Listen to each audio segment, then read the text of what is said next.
Bismillahirrahmanirrahim. Assalamualaikum warahmatullahi wabarakatuh. Innal hamdalillah nahmaduhu wa nasta'inuhu wa nastaghfiruh wa na'udzu billahi min syururi anfusina wa min sayyiati a'malina. May yahdihillahu fala mudhillalah wa may yudlilhu fala hadiyalah. Asyhadu an la ilaha illallah wa asyhadu anna Muhammadan abduhu wa rasuluh la nabiyya ba'dah. Rabbi shrah li sadri wa yassir li amri wahlul 'uqdatam min lisani yafqahu qawli.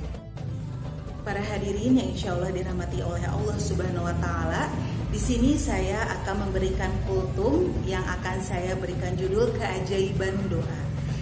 Seperti yang sudah difirmankan oleh Allah di surat Al-Baqarah ayat 186, wa idza sa'alaka 'ibadi anni fa inni qaribun ujibu da'watad da'i idza da'ani falyastajibu li wal yu'minu bi la'allakum yarshudun. Dari ayat tersebut sangat jelas bahwasanya Allah akan mengabulkan doa hamba-hamba yang berdoa kepadanya. Kita sebagai seorang mukmin ya, jangan pernah bosan untuk berdoa. Jika doa kita terkabulkan, kita harus bersyukur dan disambung dengan doa-doa yang lain ya.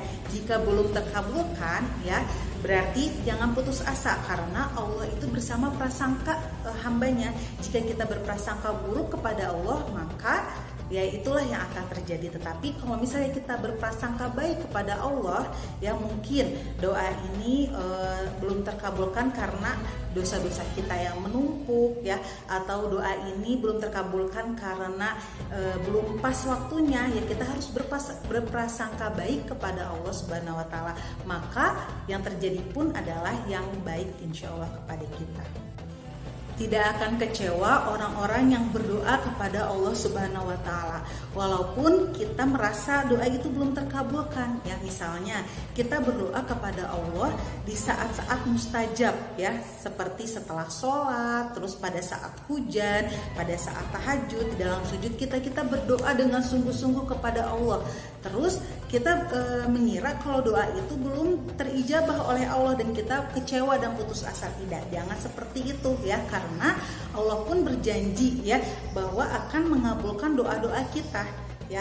Mungkin tanpa kita sadari doa-doa itu sudah terkabulkan ya, karena terkabulkannya doa itu dalam 3 jalan ya.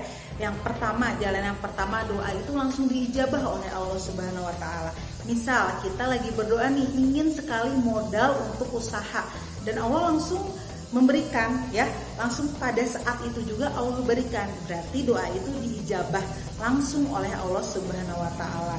Yang kedua ya, doa itu ditangguhkan ya, ditangguhkan. Misalnya sekarang kita berdoa nih dengan sungguh-sungguh kepada Allah, tetapi Allah tangguhkan, mungkin dikabulkan 2 tahun ke depan atau 3 tahun ke depan, 4 tahun ke depan, di masa yang lebih tepat ya, di masa yang lebih tepat ya. Mungkin makanya kalau misalnya kita ya sebagai manusia, sebagai seorang muslim ya yang beriman kepada Allah, kita itu berdoa dari jauh-jauh hari sebelum kematian kita ya. Tidak ya, kita kan selalu berdoa, ya Allah semoga kita mati atau meninggal dalam keadaan husnul khotimah ya, dalam jauh-jauh hari ya. Mungkin insya Allah semoga aja Allah mengabulkannya pada saat kita memang sedang sakaratul maut atau pada saat kita tutup usia. Dan yang ketiga adalah Allah itu menggantikan doa kita dengan sesuatu yang lebih baik ya, karena Allah itu maha tahu ya para hadirin. Allah itu maha tahu dengan apa yang kita rasakan ya, atau apa yang kita butuhkan. Mungkin kita hanya butuh uang 1 juta gitu ya, tapi Allah ganti dengan 2 juta, 3 juta atau yang lainnya, karena Allah tahu kebutuhan kita, karena Allah lah yang maha tahu bagaimana kondisi kita, bagaimana kondisi hambanya.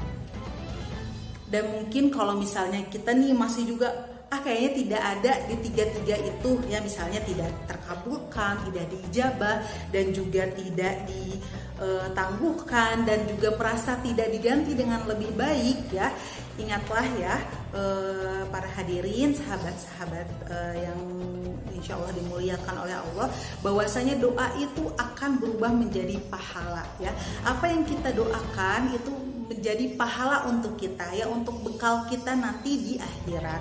Jadi benar ya, doa itu tidak ada yang sia-sia ya. Jadi jangan kecewa, jangan putus asa, tetaplah berprasangka baik kepada Allah Subhanahu wa taala. Karena insya Allah ya, insya Allah jika kita ikhlas berdoa ya, kita ikhlas berdoa kepada Allah Subhanahu wa taala tanpa mengharapkan ya bantuan lain selain Allah ya. Berdoa itu jadi kita benar-benar mengharapkan tawakal ya. Tawakal itu berserah diri kepada Allah ya. Kita sepenuhnya mengharapkan kepada Allah, tidak mengharapkan atasan, tidak mengharapkan orang tua dan lain-lainnya ya. Jadi benar-benar mengharapkan pertolongan Allah. Insya Allah itu akan menjadi kebaikan kita di dunia dan di akhirat. Doa merupakan otak ibadah ya. Jadi mustahil ada manusia di muka bumi ini yang tidak memerlukan doa ya. Pasti kita semua butuh, karena doa itu adalah bentuk ketergantungan hamba kepada Tuhannya. Kita mengakui bahwa diri kita itu lemah dan kita membutuhkan pertolongan Allah Subhanahu wa taala ya. Jadi kalau misalnya ada manusia atau seorang muslimah yang tidak berdoa kepada Allah ya, tidak memerlukan doa, berarti dia itu adalah orang-orang yang sombong ya. Karena kita tidak bisa hidup tanpa bantuan atau tanpa pertolongan Allah Subhanahu wa taala. Sudah dijelaskan juga oleh Rasulullah SAW di dalam hadis ya. Rasulullah SAW bersabda, doa merupakan senjata seorang mukmin dan juga pilar agama serta cahaya langit dan bumi. Hadis riwayat Abu Ya'la. Mungkin cukup sekian yang bisa saya sampaikan. Semoga ya dengan kita saling berbagi tentang keajaiban doa, kita lebih semangat lagi berdoanya ya. Kita tidak meninggalkan doa dan selalu bersyukur jika doa itu dikabulkan, dan tidak berputus asa jika doa itu belum terkabulkan. Billahi taufiq wal hidayah. Mohon maaf jika ada kesalahan kata. Wassalamualaikum warahmatullahi wabarakatuh.